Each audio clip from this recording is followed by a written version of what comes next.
ఇప్పుడు నీ డైరెక్షన్ అంటే మీరు రక్తం తాగుతుంటారా రోజు రాత్రి? ప్రసాద్ కూడా పిలవండి, బాగా వస్తుంది. ప్రసాద్ కూడా పిలుద్దాం. ప్రసాద్ ఉంటే బాగుంటుంది. Prasad come here. ఎవడైనా ప్యాంటు మీద అలా లుంగి కట్టుకుంటాడా? ఇట్రా. ఎవడన్నా చేసే పని అంటారు అదే. 2 సేఫ్టీ పిన్లు ఇవ్వండి అతనికి. జారిపోతుంది అదేమన్నా.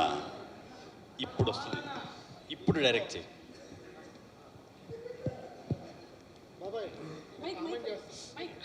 ప్రసాద్ మీ ప్రతాప్ని కామెంట్ చేస్తున్నాడు.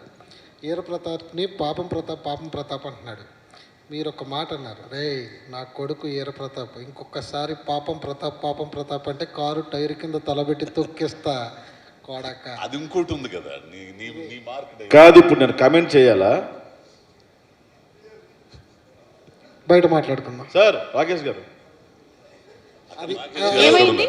ప్రొడక్షన్ నుంచి మనకు సంబంధం లేదు. వేలుకి ఏమైంది? Okay please continue. సార్ దీనికి డబ్బులు ఎవరా సార్? సార్ నువ్వు కాళ్ళు నిలబడి నాన్న చూసుకుంటాడు. Ready, position, mood. అటు నుంచి వస్తాను. ఆ తన్నేది కూడా చేయించు, ఆ తన్నేది కూడా చేయించు. పిలిచింది తనిచ్చడానికి. Camera action. రే పొత్తోడా, నా కొడుకు వీర ప్రతాప్ ఇంకోసారి పాపం ప్రతాప్ చెప్పండి వెళ్ళిపోతాను నేను. ఏవి చేయడుగా గాలి తిరుగుతుంటాడు. ఎయిర్ ఫోర్స్ అక్క. ఓకే. గర్ల్ ఫ్రెండ్ ఉందా? సినిమాలో లేదు, బయట కూడా లేదు. ఇదే అడిగిన దానికి మాత్రమే ఆన్సర్ ఇవ్వు. లేదు, నా కోసం చాలా మంది టైటిల్స్ కోసం వెయిట్ చేస్తున్నారు, అందుకని. అయితే మాట్లాడు. ఓకే, అందరికీ నమస్కారం అండి. థ్యాంక్ యూ అక్క, ఆవకాయ పంపించావు, బాగుంది, చాలా బాగా చేసింది సుమక్క ఆవకాయ. ఇక్కడికి వచ్చిన పెద్దలందరికీ పేరు పేరు నమస్కారం. పెట్టుకుంటాను నేను ఇప్పుడు. సరే, ఇక్కడికి వచ్చిన పెద్దలందరికీ పేరు పేరు నమస్కారం అండి. చెప్పు వాళ్ళ పేర్లు ఏంటో. సినిమా గురించి మాట్లాడడానికి చాలామంది ఉన్నారు. పాపం ప్రతాప్ అని టైటిల్ చెప్తున్నారు, కానీ గత కొద్ది రోజులుగా నన్ను చూసి నాకే పాపం అనిపించేలా కొన్ని సంఘటనలు జరిగినాయి. బేసిక్గా ఇక్కడికి వచ్చే పరిస్థితుల్లో నేను ఈరోజు లేకపోయినా మీడియా మిత్రులతో మాట్లాడదామని వచ్చానండి ఈరోజు. ఒక సినిమాని మా నుంచి, సినిమా వాళ్ళ దగ్గర నుంచి ప్రజల్లోకి తీసుకెళ్ళే వాళ్ళలో ముందు మీరే ఉంటారు. సినిమా ఓపెనింగ్ ఫంక్షన్ నుంచి రిలీజ్ వరకు మీ సాయం మాకు ఎంతో అవసరం. అందుకే స్టేజ్ ఎక్కిన ప్రతిసారి మీడియా మిత్రులకు నమస్కారం అంటాం, కానీ ఫస్ట్ దెబ్బేసేది ఫ్రెండే. Thank you so much sir. పాపం ప్రతాప్ టీజర్ ఈవెంట్లో మాట్లాడిన దానికి నా మీద మీరు పెట్టే టైటిల్కి ఏమైనా సంబంధం ఉందా అన్న? ఏంటో అన్నా, నా గురించి రాయండి. ఏడ్చేవాడు ఎవడో లేడు. మా అమ్మకి ఆవిడ పెద్ద బాధపడదు, ఎందుకంటే ఎవరైనా ఆవిడకి యూట్యూబ్ లింక్ పంపిస్తే ఓపెన్ చేయడం రాస్తారు ఆవిడకి.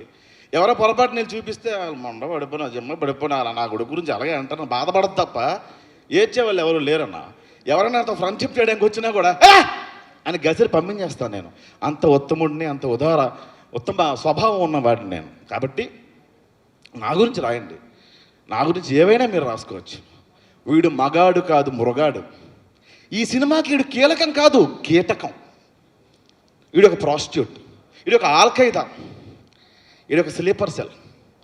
పాకిస్తాన్ షేక్ ఉలల్లా ఖాన్తో వీడికి సత్సంబంధాలు ఉన్నాయి. రాయండి, సింపతి కోసం చెప్పట్లేదన్న మీడియా మిత్రులారా. నా గురించి మీరు ఏవైనా రాయండి, ఏవైనా. రీసెంట్గా ఒక సంఘటన జరిగింది, మీ అందరికీ తెలిసిందే. ఎప్పుడు ఇది నేను ఎక్కడ మాట్లాడలేదు, కానీ తప్పలేదన్న. ఈ 3 రోజులు పడే హింస వల్ల మాట్లాడాల్సి వస్తుంది, అందుకు మాత్రం వచ్చాను అన్న ఇక్కడికి. ఓ ఇన్సిడెంట్ జరిగింది, మీరు వెళ్ళి మళ్ళీ యూట్యూబ్ ఓపెన్ చేస్తే ఫస్ట్ నా వెబ్ సిరీస్ల కన్నా అదే వస్తుంది. అది మర్చిపోయి, ఆ మచ్చని మర్చిపోయి సార్, అరే గెలుద్దాం, మళ్ళీ ఓ మచ్చపడింది దాన్ని తుడిపేసుకుందాం, మళ్ళీ పని చేసుకుందాం అన్న. బొంగు మర్చిపోతావు ఎన్నో, మేము గుర్తు చేస్తాం అని గుర్తు చేస్తున్నారు అన్న మీరు. నా పేరెంట్స్ పేర్లు మార్చేశారు. థ్యాంక్ యూ ఇంకో ఫ్యామిలీ నాకు ఇచ్చినందుకు, ఇంకో పేరెంట్స్ నాకు ఇచ్చినందుకు. నా గురించి మీరు ఏవైనా రాసుకోండి. నా సింపతి కోసం, అది గెయిన్ చేయడం కోసం ఖచ్చితంగా నేను చెప్పట్లేదు. నా గురించి రాయండి. ప్రాస్టిట్యూట్ అని రాయండి, నేను డబ్బులకి వెళ్తానని రాయండి అన్న, ఎనీథింగ్ రాయండి, నాకేం పర్లేదు. కానీ వేరే వాళ్ళ పేర్లు మాత్రం, వేరే ఆడపిల్లల పేర్లు మాత్రం దయచేసి ఇన్వాల్వ్ చేయకండి అన్న. నా గురించి మీరు రాయండి, ఆ రోజు బియ్యం డబ్బులు వస్తాయంటే ఇంకా రాయండి, ఎనీథింగ్ ఏమైనా రాసుకోవచ్చు, మీరు ఏమైనా రాసుకోవచ్చు. మీకు నాకు తెలుసు అన్న, మీ అందరూ ఇందులో జర్నలిజం చేసే వాళ్ళు ఎంతమంది ఉన్నారో నాకు తెలియదు, కానీ ఎందుకంటే మీ దగ్గర నుంచి నేను వచ్చా అలా కెమెరా పట్టుకొని ఇలా వీడియోలు కవర్ చేసుకుంటూ షార్ట్ ఫిల్మ్లు చేసుకుంటూ సినిమాలో రాస్తే నాకు క్యారెక్టర్ ఇవ్వకపోతే నేను సీరియల్లోకి వెళ్ళి రాసుకున్నాను అన్న. కంటెంట్ మొత్తం రాసిన తర్వాత ఒక బిర్యానీ 1000 రూపాయలు ఇచ్చేవాళ్ళు సార్. 11 వర్షాలు రాసేవాడిని నేను, చేతులు ఖాళీ ఉండేవి సార్, అప్పట్లో రాసుకుంటూ ఉండేవాడిని. ప్రొడక్షన్ హౌసుల్లో మెట్లు ఉంటాయి కదా డార్లింగ్, చెప్పులు పెట్టి తీసి లోపలికి వెళ్తారు కదా, చిన్న బిగ్ షాట్ దాన్ని ఏమంటారు, ఏమంటారు ఇంకా ఉంటాడు చెడ్డీలు, బాక్సర్, అది వేసుకొని అట్టపట్టుకుని ఇలా కూర్చొని రాసుకుంటే ప్రొడ్యూసర్లు అనేవాళ్ళు సార్, అడిగి చెప్పండి రా గెస్ట్లు వస్తారు, ఆడు మెట్ల దగ్గర కూర్చొని రాసేస్తున్నాడు, అడిగి చెప్పండి రా అని.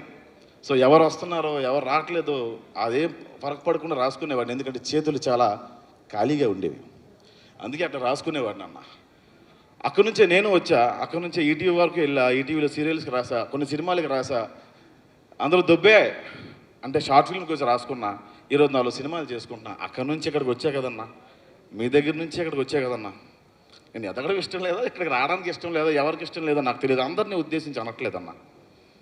దీన్ని మళ్ళీ మీరు ఏ టైటిల్లోనే పెట్టుకోండి.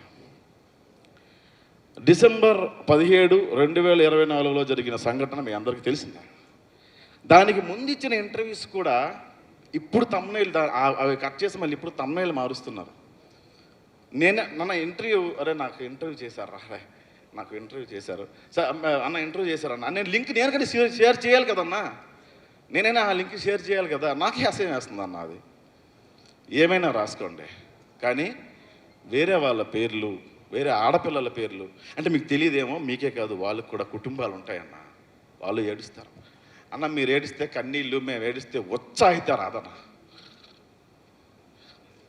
ఇట్స్ బీన్ 3 days అన్న, రాస్తున్నారు, వీడియోలు చేయిస్తున్నారు. అన్న ఏందన్నా తప్పు పేరేశారన్నా అంటే ఏవేవో డిమాండ్ చేసినారు పైన.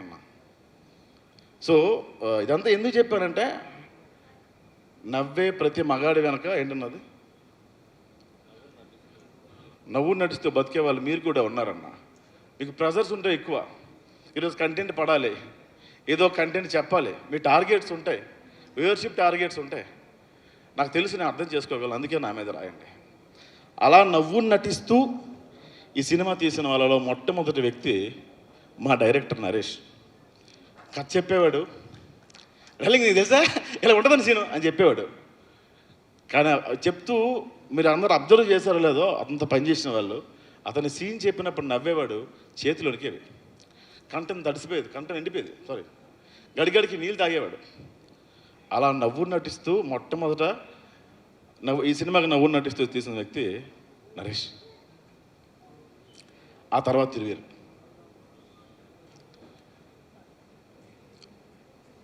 అఫ్కోర్స్ నా గురించి మీకు ఎందుకు లేదన్న, ఎవడ యాడ్ ఎందుకు పెద్ద పనే లేదు. సో అలా అంత కష్టపడి తీసిన సినిమా ఇది. ఈ సినిమా గురించి నేను ఇంతకుమించి ఏం చెప్పలేను. Thank you so much Rakesh గారు. నేను క్లైమాక్స్ 4 రోజులు డేట్లు ఇవ్వకపోయినా మీరు ఆగి నా కోసం మీరు నా క్లైమాక్స్లో కొన్ని నేనే సీన్స్ యాడ్ చేసుకునే అవకాశం మీరు నరేష్ గారు కల్పించారు. ప్రతి ఈవెంట్కి నువ్వు ఎలా అయినా రావాలి అని చెప్పి ఈటీవీ వాళ్ళు కొంచెం రిక్వెస్ట్ చేసి ఫోర్స్ చేసి పిలిచినందుకు thank you Nitin and Sai. Thank you Bujjamma, thank you Vishnu అన్న, నా మిత్రమండలి కూడా మీరు వచ్చారు. థ్యాంక్ యూ సో మచ్ అన్న. థ్యాంక్ యూ మ్యామ్, మీ సినిమాలు అంటే నాకు చాలా ఇష్టం. థ్యాంక్ యూ సార్, మీ రేటింగ్స్ అంటే నాకు చాలా ఇష్టం. థ్యాంక్ యూ రాజీవ్ గారు, థ్యాంక్ యూ సో మచ్ అండి.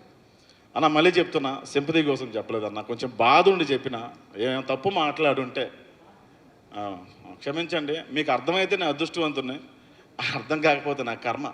దానికి కూడా భయపడినన్నా, అది ఎంతకన్నా పీకేదేమీ లేదు నన్ను. ప్లీజ్ అన్న, ఏమైనా తమ్ముళ్ళు చేయండి, కానీ వేరే వాళ్ళ పేర్లు మాత్రం ఇన్వాల్వ్ చేయకండి అన్న, దయచేసి. Thank you so much each and everyone. ఇది చెప్పడానికి వచ్చాను, ఏమైనా తప్పు ఉంటే క్షమించండి. Sorry sir. మామ మళ్ళీ నీ కోడలు ఈఐపీ సూట్ కేసు పట్టుకుని వెళ్ళిపోయిందంటగా, కొడుకుని పంపించి ఈ బృద్ధి ఇస్తే 10,50 ఇస్తాం. డైలాగ్ మర్చిపోయాడు. నువ్వు పాపం ప్రతాప్ ఏమైంది డైలాగ్? పాపం ప్రతాపు వన్ మోర్ మళ్ళీ ఫస్ట్ చెప్ప వద్దు. పాపం ప్రతాప్ రే పొత్తుడా నా కొడుకు వీర ప్రతాపు ఇంకోసారి పాపం ప్రతాప్ అన్నావో కంఠం కొడికి రెచ్చదాగుతా నా కొడక కడి